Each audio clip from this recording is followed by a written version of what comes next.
Hello, everyone, and welcome to the Franchise Show. I hope you're all doing well. This is a show where we get under the hat of all things franchising, and it's a live show. Well, it's live if it's 5:15 on Tuesday, the 31st of March.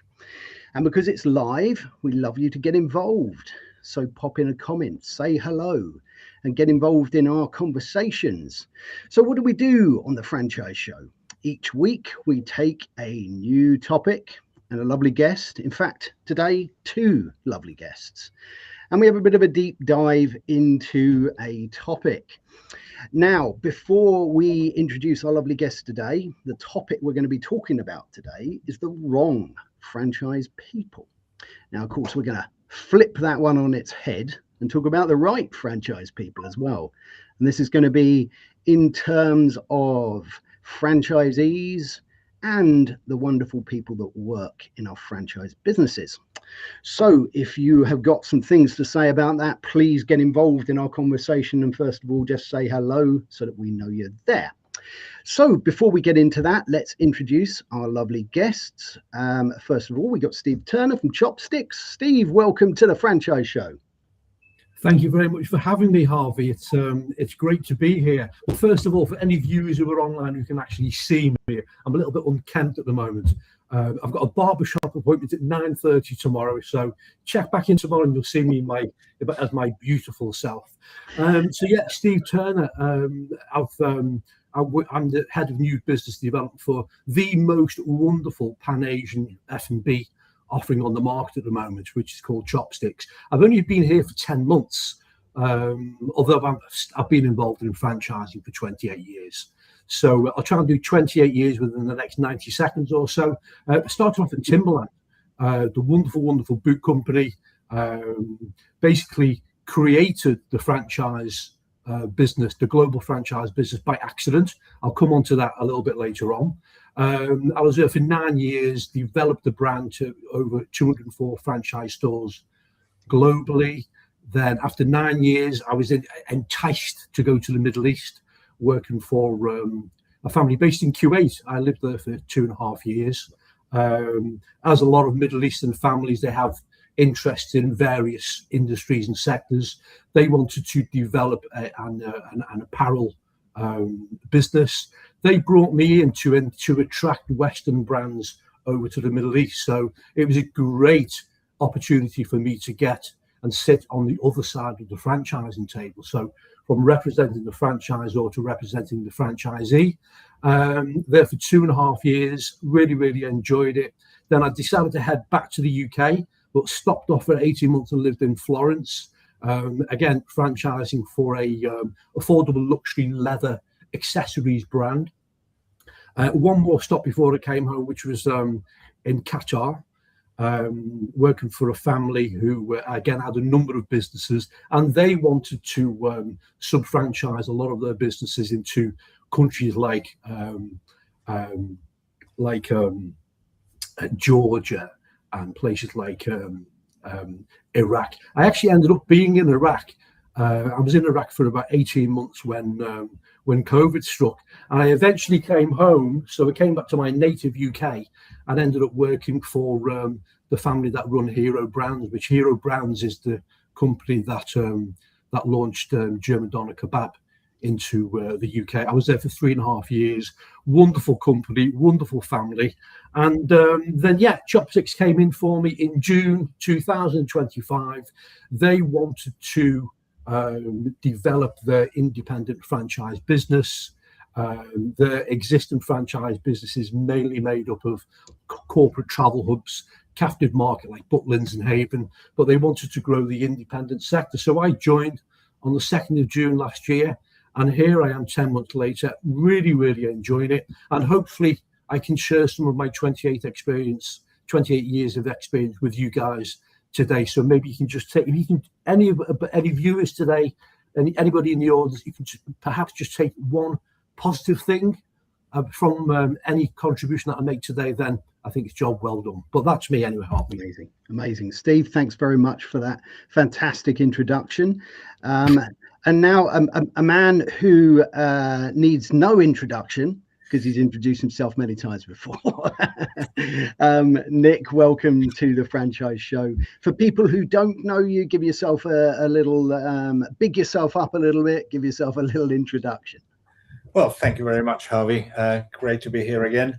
My name is Nik Plevan, and my company is etalent, as the logo on the screen shows. We help companies recruit staff, but we do it in a completely different way from what you may be used to. In fact, I'm currently engaged in a campaign on LinkedIn, trying to show the recruitment industry that starting with the CV is the wrong place. I have to say it's like pushing water uphill, but I'll keep at it. Fantastic. Fighting the fight for the CV to be in the right place as ever, Nik. Fantastic. Brilliant. Well, look, let's get on with a few welcomes. We've got some people here live with us already today. So let's start with the fantastic Simon Wise. Simon is a recruiter specializing in franchise businesses. So it's going to be a fantastic conversation for Simon to get involved in. He's put, hello, franchise friends. Well, hello to you too, Simon. We've got the fantastic Lisa Feverick, a regular to the show. Lisa helps people that are going through the menopause with dietary advice. So it's fantastic as ever to have you on. Simon put, you had me at hello. Fantastic. Look at that. We've got Oliver Rodbard with us. He's put hello all. Oliver is from Creams Cafe, and I had the pleasure of interviewing him live from a Creams Cafe fairly recently, so that was fantastic. We've got Michael Cubitt with us. Michael, welcome to the Franchise Show. Looking forward to hearing your thoughts on all things people and getting that right, recruitment and getting the right people into our businesses. We've got Sadaf with us from Chicken Cottage. Fantastic, of course, to have you with us. I had the pleasure of interviewing you in real life at the EF100, so that was great to see you there. We've got the lovely Penny Hopkinson. Penny has been a long-standing supporter of our show, and I normally like to quote a book, and really what I should have done is had that ready to go. Now, I always like to show Penny's book. Is it the right way round? No, not the right way round. But if you want to get your ops manuals the right way round, then you need to talk to Penny. So absolutely. It's very clever, isn't it? Anyway, great to have you with us, Penny. She's put, hello, Harvey, Nik, and Steve, and franchise friends. Great to be here. Well, as ever, it's always fantastic to have you with us. We have got the fantastic Stuart Gurman, all the way from New Zealand. He's put, hi, Harvey, wow. Just woken up, 5:20 a.m. on Wednesday. So we've got somebody from the future here. Great to have you with us. Of course, Steve, always good to have you with us. And let's welcome the legend that is Joe Caruso. Now, it's become a bit of a thing that Joe always tries to get me to pronounce where he lives and then gives me a score. So I'm going to give this a go today. He's put, hi all from the gentle shores of Havre de Grace, Maryland, along the Susquehanna River at the Chesapeake Bay, at Franchise Info LLC HQ, where franchising solutions are achieved and all things pizza are house-made and tested with deep rigor. Well, there you go. Now, Joe is a fantastic franchise resource over in America. I would always encourage people to connect with Joe. And always, and I think it's his wife that makes fantastic pizzas, amazing stuff. I think if I ever go over there, I'm definitely going to have one of those pizzas. Looking forward to hearing my score for today, Joe, on that. I've been practicing. You said I let you down last week on Havre de Grace. Now, is that right? Anyway, there we go. Welcome to you all. Let's get involved and get into this conversation today. And let's start things off. Steve, we're talking today about the wrong and the right people. And of course, you can speak from so many perspectives here. You can speak from the perspective of helping the franchisee find the right people in their team or the wrong people, and the franchisor. Let's perhaps start from the perspective of a franchisor trying to find the right people for their business, the right franchisees. What's been your experience over the years of trying to get that right, and what's happened when it's gone wrong? Well, first of all, it's important to remember that franchising is just another model of partnership, whether two people come together or two businesses come together.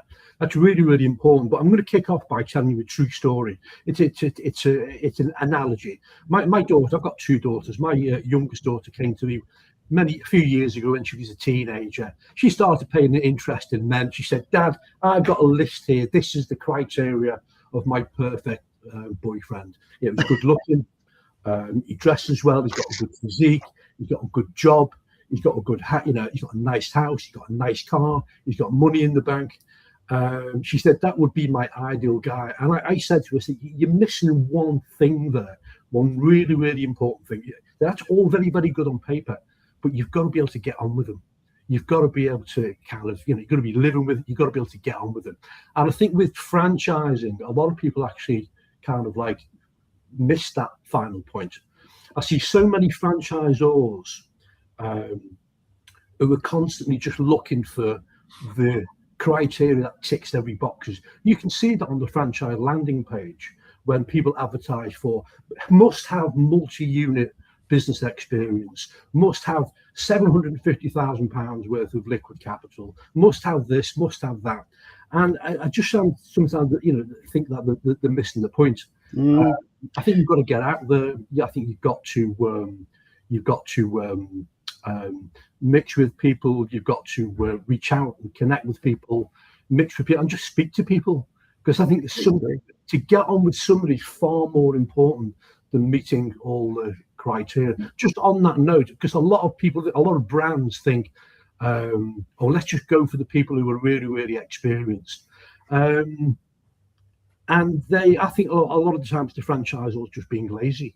They want somebody who they don't need to hold hand for, somebody who they can just bring on board, sign a contract and let them get on with it.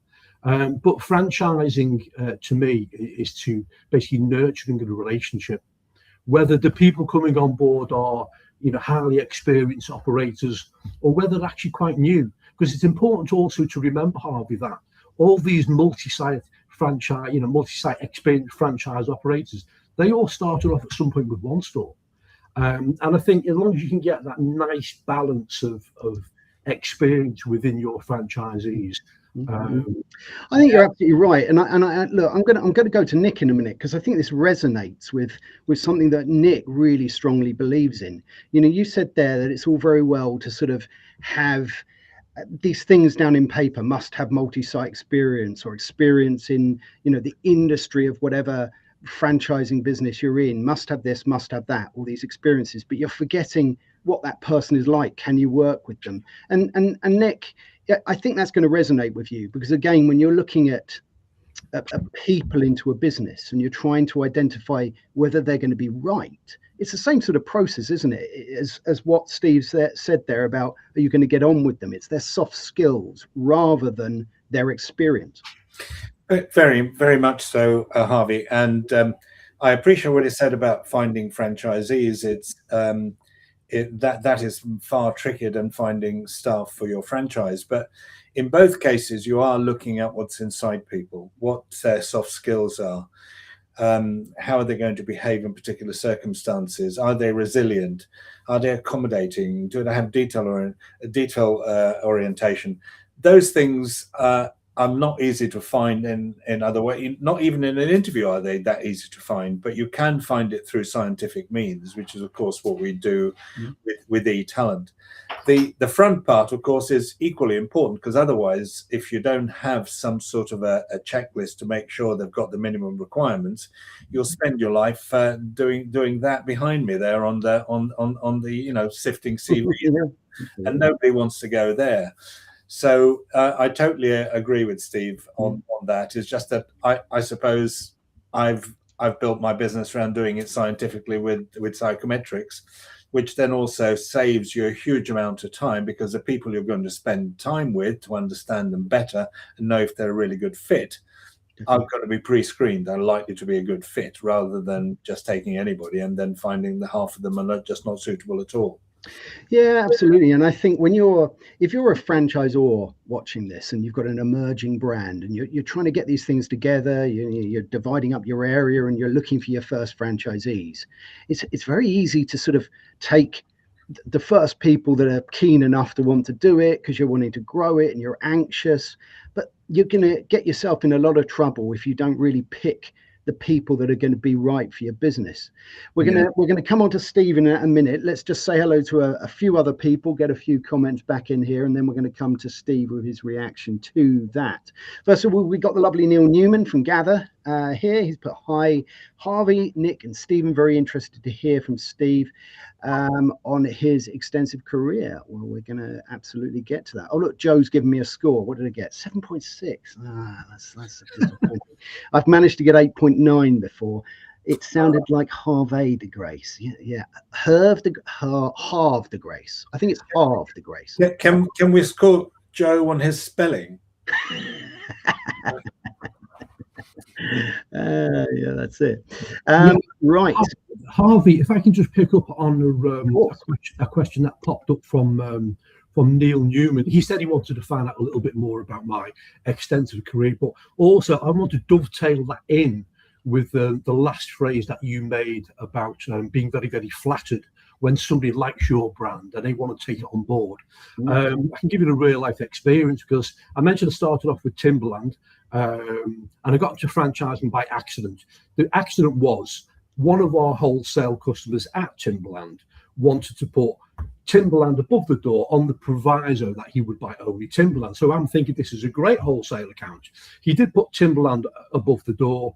He stocked out 100 floor to ceiling in Timberland product, and it worked really, really well. Timberland late 90s was very much in demand at the time, and a number of other wholesalers followed suit.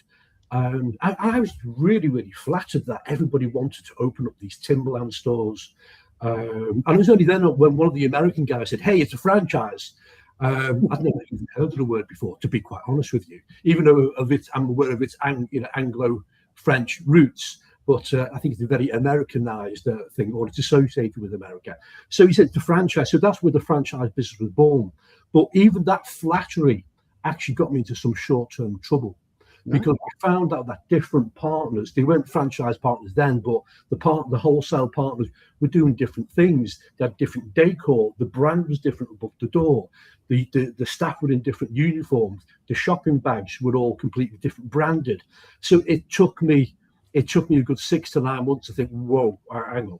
This flattery is lovely, but it's the brand we need to protect here, because it's getting confusing for the customer. So, and then that's what then sparked the creation of brand manuals for consistency and so forth. So just because somebody wants your brand and you feel very, very flattered, as I said, just going back, you need to talk to understand these people, make sure that they understand the brand and what is required from them. Yeah, absolutely. You've got to spend time in the business, haven't you? And you've got to see what's going on. I'm desperately trying to get that you need a boots on the ground approach into this conversation somehow. But do you need a boots on the ground approach?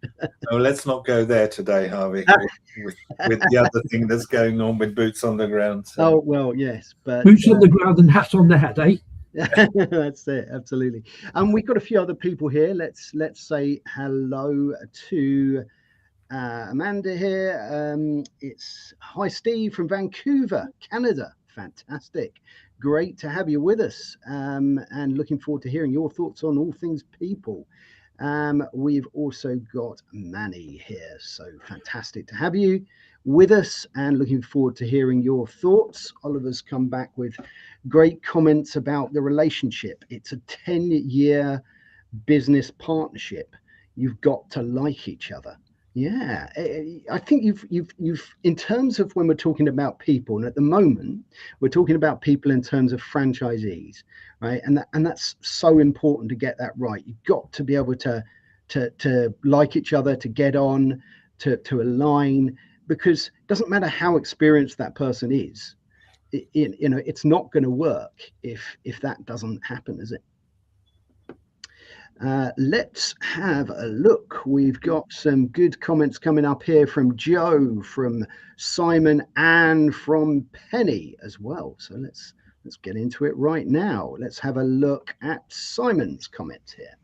Simon's put, the ability to follow the system is key in franchising. If they can't do this, they are the wrong people. Now, let's have a look at this in two senses, actually. Nick, let's have a look at this in terms of the right people. If you're trying to find someone and that person just needs to follow a system, right? Because it's a job that just needs you doing a task that's the same each time. It doesn't need creativity. It doesn't need, a particularly creative ideas type person. If you put that wrong person in that type of role, it's going to be a disaster, isn't it? It is going to be a disaster, and I've got a couple of instances here in Scotland where somebody bought a very successful restaurant, changed everything, and wondered why it had failed after that.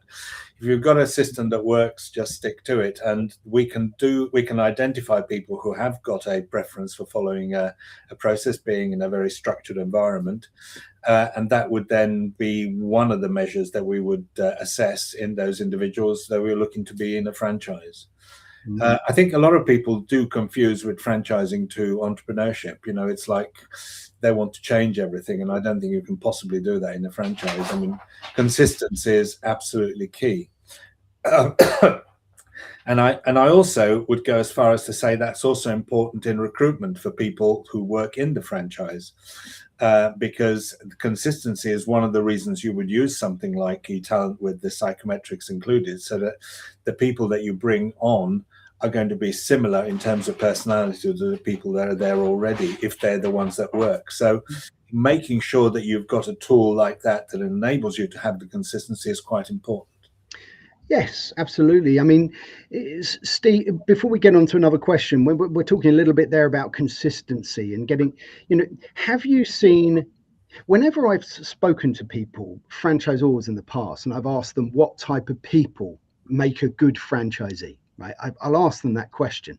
And 9 times out of 10, the two answers is the most common one is from all walks of life, different people. Right, there's very, very rarely, and you should have this, but very rarely can people really nail down their, I'm going to use the word avatar, right? But have you found that you get lots of different types of people that can still give that consistency and be the right type of person?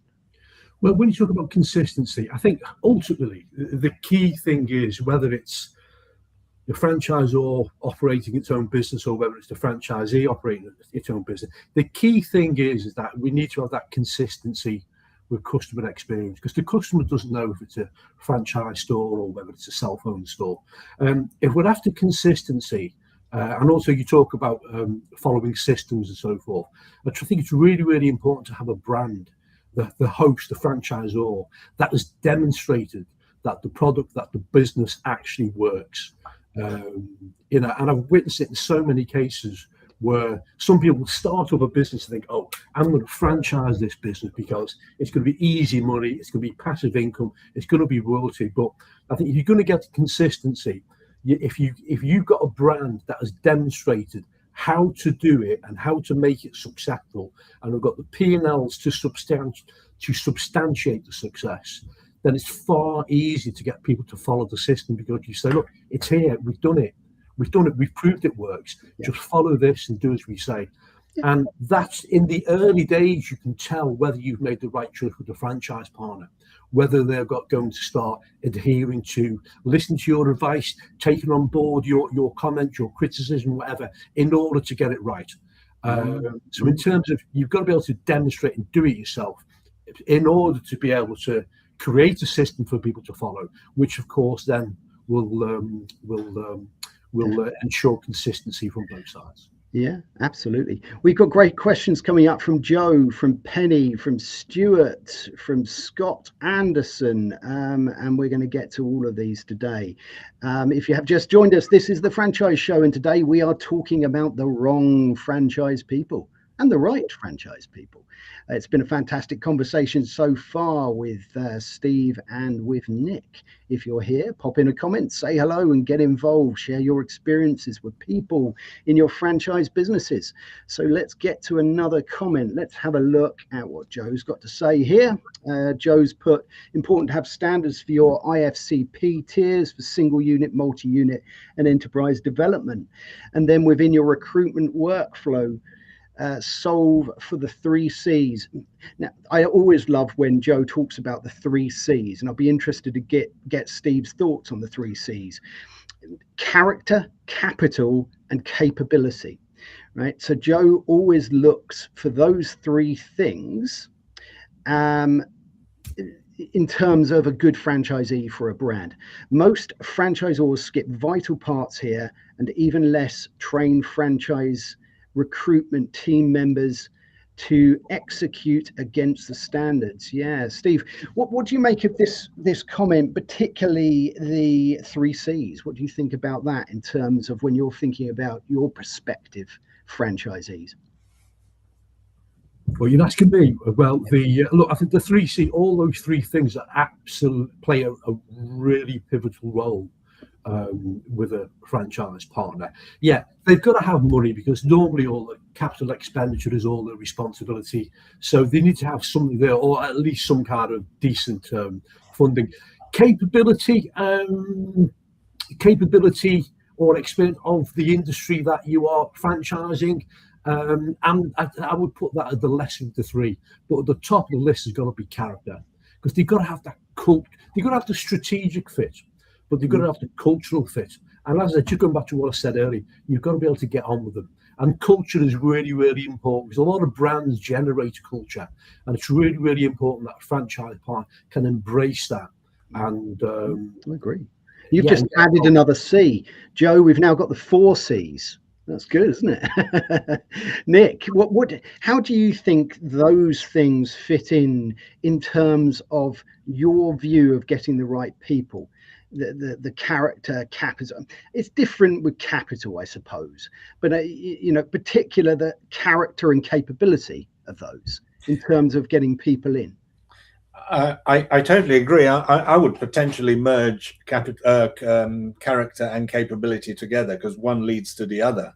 Now we're back down to 3 C's then. Excellent. No, simply, if you're meaning capability, if you're meaning experience and hard skills, then I agree you need some of those. But I would argue that character is more important than those. And the way I would sort of define character is, their personality, their soft skills, their natural behaviors, their values, what drives them, what gets them out of bed in the morning. I mean, that would be really important for a franchisee. But if you're looking at it from the point of view of the franchisee recruiting staff to work in their franchise, then certainly character is probably the most important, because the rest can be taught. But if you haven't got the right personality fit at the beginning, then it doesn't matter what you do, you're not going to succeed. So I've actually got an example of that, where one of my earliest ventures in franchising was helping a Costa Coffee franchisee with their staff recruitment. And when I came to see them in their office, the owner's wife was looking like that picture there. She was stuck behind a pile of CVs, and that's all she was doing. And they were trying to make some sort of sense from a CV of whether that person's going to make a good barista or a good assistant manager. And it just wasn't working. They had a staff turnover of 35% when I came to see them. So I told them not to bother with CVs, because in that environment, it's not important. What's more important is what's inside people. So we stopped asking for CVs. In fact, I often get emails from potential candidates who say, "Oh, I didn't see where I could attach my CV." And I say, "Well, that's because we didn't want one." And they just go through a personality assessment that matches them to exactly what's required in that barista role, as we've defined with that franchisee. And consequently, their staff turnover after 6 months dropped to 25%, which is a 30% drop, and it's saving them at least 150k every year, if not more. So that, if you like, is the importance of getting the personality right, rather than just going by what may be in the CV. No, I completely agree.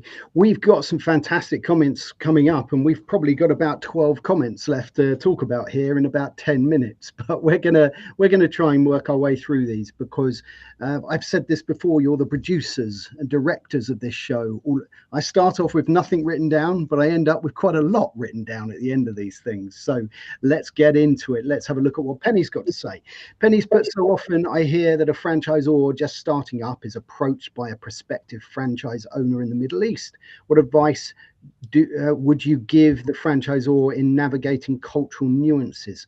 I spent 12 years as a socio-economics correspondent in the Gulf and Saudi. Yeah, look, I think culture's a really interesting one when we're looking at people and when we're trying to get the right people, a cultural fit, whether that's in another country or the culture of an organization. What do you make of this one, Steve? Yeah, I think, well, first of all, hi, Penny. A really, really good question. You've spent a lot of time in the Middle East, and so have I. I think I'd like to answer your question based on my experiences in different countries.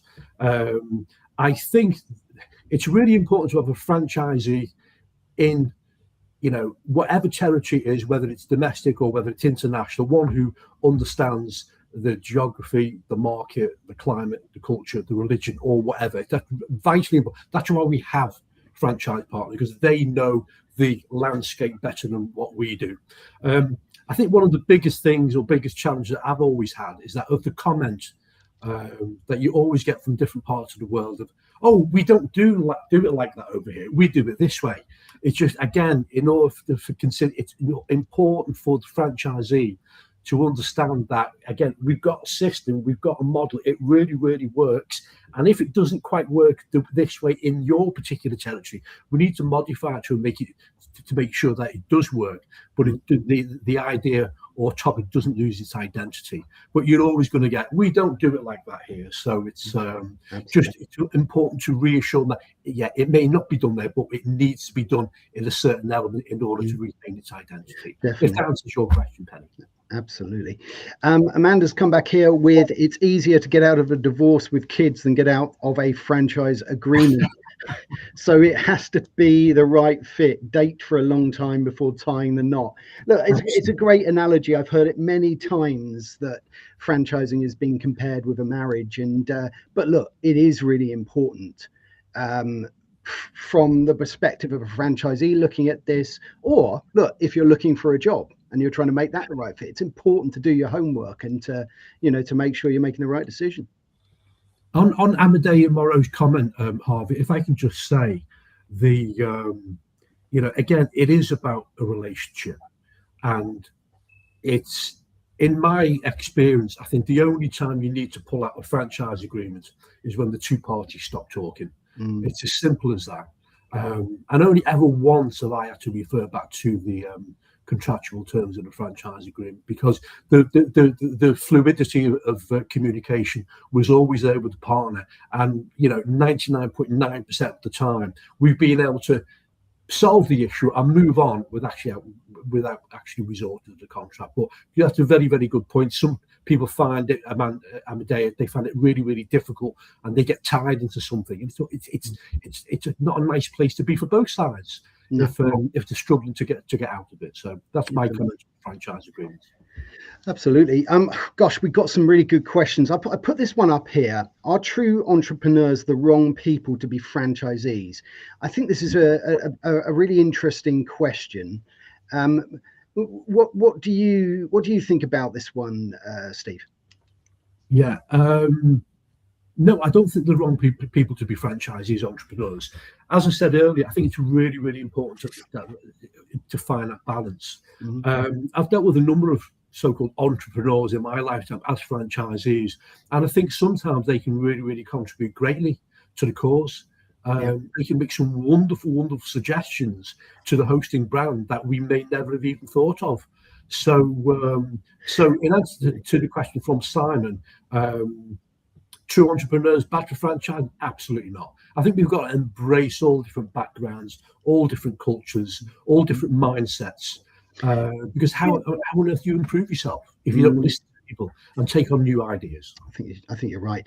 Look, we've spoken a lot about franchisees here, and I think for the last 10 minutes or so, I think it would be great to talk a little bit more now about the staff within our business, the people within our franchise businesses, and how important it is to get that right. We're going to start with Steve, and then we're going to go to Nik on this, because this is your area, Nik, as well. What's been your experience, Steve, of helping franchisees find the right people? Well, you know what?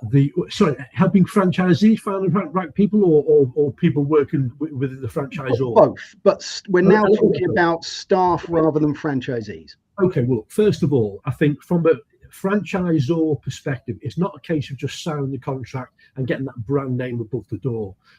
It's really, really important to have that structural support network underneath you in order to support the franchise partners. As I said before, if we're going to get a real balance of experience and different cultures from our franchisees, it's important to be able to support them. And more often than not, we will base our franchise fee based on the kind of support that they would need along the way. So, but no, in terms of support, it's just really, really important to understand that the franchisee is still representing the brand. But most importantly, although it's our brand, it's the franchisee's business. And that we should never, ever make a decision that is not in the best interest of the franchise partner. And it's something that I've always drilled into my team to a point where they just now understand that it is their business. It's our brand. It's lovely. We win anyway, but it's really because we get a new store opening, all the capex is paid for, but it's got to work for the franchise partner. And that's the biggest single thing that I've always tried to instill within my team, to understand that it's our brand, but it's their business. Yeah, absolutely. Nik, when we're talking about a franchise brand, and we're talking about trying to bring staff into both the franchisees' businesses and into our franchise head offices, Nik, how can we get that culture right across to determine that right fit and bring those right people in and get that sort of consistency from head office level down to people that are coming into the business? You know, is that something that can be done? Well, that may need to be, people need to think about this in a slightly different way. I think most people today still recruit using the CV, which I've already said earlier I'm not in great favor of, primarily because it discounts a lot of people right at that first point. They're right at the gate, if you like, of the recruitment process. So instead of doing that, we always suggest that what you do is you have your minimum requirements, which is very easily identified through a simple questionnaire. But the most important part of that recruitment process is to identify the soft skills of the candidates and match that to what's required in that specific role. If I can give a very simple example, if we're looking for a barista to work in a Costa Coffee or a Caffè Nero or Starbucks, we need someone who's sociable, diplomatic, resilient, have an understanding of good customer service. Those things are really key. But if you're looking for someone to work in a quick fit, let's say, or working in as a car mechanic or a maintenance engineer, most of those things are totally relevant because they tend to work with things, not with people. So we're looking for detail orientation, safety, following a process, working in a very structured environment, completely different set of soft skills. Now, those are two extreme examples, but you can identify the precise skills that are required in each specific role within a franchise. So, for example, in someone like Specsavers, they might have completely different profile for an optician, another one for an audiologist, one for the receptionist, one for the accountant, and so on. If you do it that way, then you ensure that the people you recruit when somebody leaves are going to fit into the team seamlessly because they're going to be consistent with who you recruited before. And the key to this is that if you find someone who is perfectly suited to the role they're going into, it's not going to be a job for them. It doesn't feel like a job. It's like what they want to do.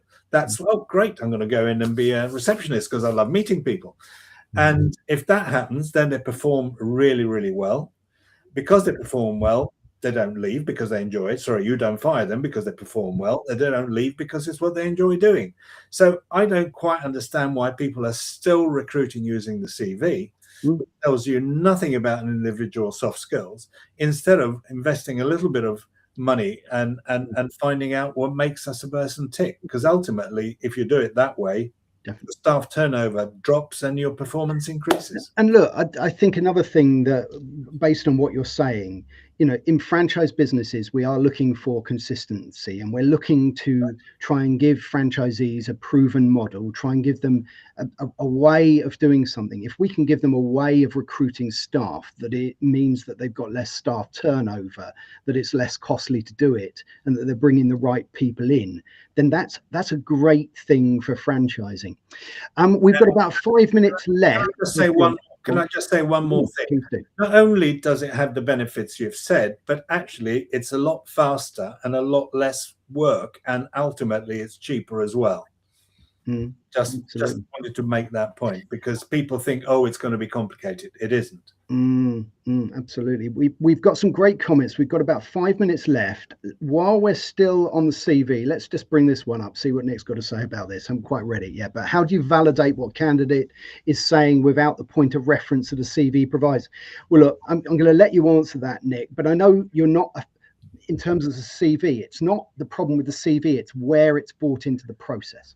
Absolutely. I'm not saying don't use a CV. I'm saying don't let it be the gatekeeper of the process, because then you're discarding people for the wrong reasons and not letting people through for the wrong reasons. Because ultimately, good performance is not predicted by hard skills. It's not predicted by what's in the CV. The CV is great to identify minimum requirements, and then it can be used again during the interview. But that's as far as I would go with it. There are far better ways of doing the rest. Absolutely.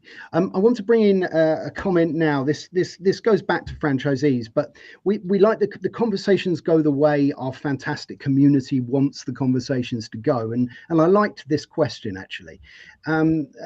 Thierry put, maybe the right, and welcome Thierry as well. Maybe the right question is, what people do not make good franchisees? And I like this as a question. What do you make of this one, Steve? Well, in my experience, and a good question, thank you, Thierry. In my experience, I sometimes think that the far greater experienced franchisees tend to be the worst ones to work with. And the reason for that is that a lot of the time they will have other bigger and better franchise propositions on the table, and whilst they want to bring you into their domain as such, I always find that it's really, really important that franchisee gives your brand the commitment that it deserves. And sometimes if it's a smaller brand, it can be classed as an also ran. So in my experience, I actually think the people who don't make good franchise are the ones who've got too much going on anyway. I think that's really, really important as well in the due diligence that you do, to find out the levels of business that they've got and the size of the business before making a decision of whether you want them to actually manage your business on a franchising basis. If that answers your question, Thierry. Absolutely. I want to put up just a few comments, not necessarily questions, but I want to get these out there because they're interesting things. Scott, first of all, welcome to the Franchise Show. He's put its hard balance of finding someone entrepreneurial enough to be a risk taker and drive their business forward, but not a disruptor inside the system. Ideas are fine, but it's about collaboration for the greater good over doing your own thing to suit yourself. Great point there, Scott. Scott's come back here as well with Simon Wise, potentially not. This is on the point of, do entrepreneurs make good franchisees? Or they need franchise ownership that plays into their skills, i.e. operating multiple brands if allowed, being on committees or boards to influence the brand direction, whether that's ops or marketing. another great point there, Scott. We've got about a minute left. I want to whiz through to make sure we've at least got these on the screen. What we're going to do, this is clearly a conversation that, again, is resonating with our community and with our audience. I think we'll probably have to do this again. We will be with Nick, and perhaps Steve can come back as well. The other thing I will say is where we can jump onto LinkedIn, have a look at these questions and come back, and the conversation can continue. But let's pop this one up.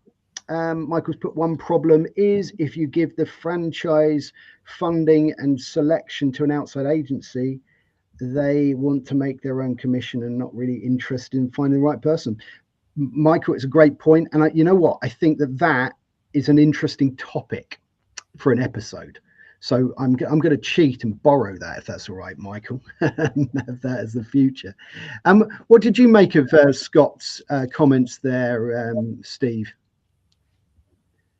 Scott's comments. Yeah, he was talking there about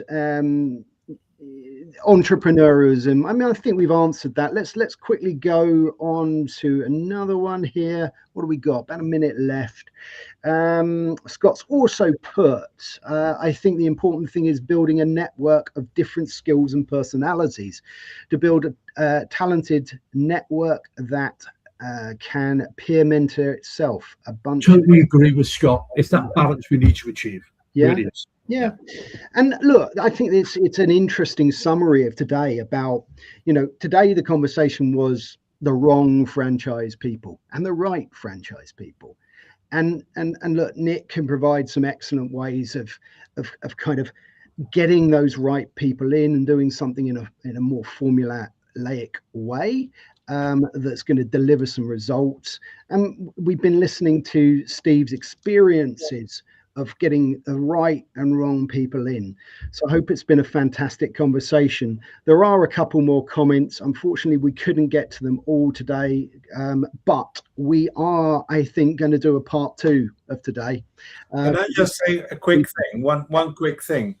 We mentioned the entrepreneurs a lot today, as though they're all the same. Entrepreneurs are completely different. Yeah. Have ones that spend ages working on something and then they press go and it's gone. There are others that just do it by the seat of their pants, and they both can be successful. So just saying entrepreneurs doesn't really cut it. It's very much more nuanced than that. I tried to find an assessment for an entrepreneur. I spent ages doing it. It's not possible because they are so diverse. I think I'm going to make that a subject of the show as well. Do entrepreneurs make good franchisees? I think is a great conversation. Look, we've had some amazing comments. Clearly, it's a subject that, as I say, is engaging with you all. So I'll put that one up. Great show, Harvey. Hats off to you. Well, thank you very much. It's, of course, all of you. I've always said it. It's our amazing community and our fantastic guests that make this amazing. But I'm privileged to be a part of it. Right, we have now come to the part of the show where my screen will go black. Now, I haven't broken anything, not like in some weeks. Oh, Harvey. Past. Oh, my goodness. Oh, no. Excellent. Good stuff, where you just saw the top of my head. Well, and that's illegal, I think. Anyway, you're all right. I've got a top of my head. Anyway, this is the part of the show that it is, of course, brought to you by my lovely friend, Paul Murphy. And he is a hatter. So if you'd like a lovely hat like this, not like the first one I wear, but like this one, then speak to my lovely friend, Paul. Now, this is the part of the show where we have a little bit of fun. We stop talking about franchise people and we find out a little bit about our guests. Now, Nick has been subjected to this before. So we're going to pick on poor old Steve today. Oh, no. But we're going to let him get his own back, because after I've asked him this, he can ask me anything he likes as well. So my question to you, Steve, is have you ever met anyone famous? And have you got a funny story about that? I've met a few people over the years. One funny example is When I worked at Umbro, which was before I went to Timberlake, who made the football jerseys, we did an event at Harrods when they had the sports section on the 5th floor. So I'm going back to, I was there 96 to 98. And I actually needed to go to the toilet. So they're standing at the urinal, excuse the detail, as you do. And the guy walks in next to me. I just happened to say, it was Pele, the great footballer, was standing next to me. So I thought, we didn't shake hands after the event, but it was the best. We did say hello. But the one funny story is, well, not funny, it's a true story. When I had some time in Iraq, there was a gentleman I was dealing with called Dr. Latif Rashid, who'd done all his studying in the UK, and he'd done his study in the Northwest where I'm from. And he came over, we had a couple of days together going to Liverpool University, Manchester University, North Wales, where he used to live. Done some lovely business with him. He's got a lovely, lovely family. And in this very living room where I'm sat now, he sat here, he had a cup of tea with myself and my wife. And that very guy now is the president of Iraq, Dr. Latif Rashid. Who didn't know that I had the president of Iraq sitting on my sofa? But lovely, lovely guy. But two people that jump out in answer to your question. Love it. Well, look, I promised you that you could get your own back on me. You've both answered these questions amazingly well today, and it's been a fantastic conversation. So you can now ask me anything you like, anything at all. Anything you like. Okay, Harvey, it's obviously the first time I've met you online. You have wonderful interior design at home, or you're actually conducting this call from a pub. Which one is it? Well, you're talking about my background here.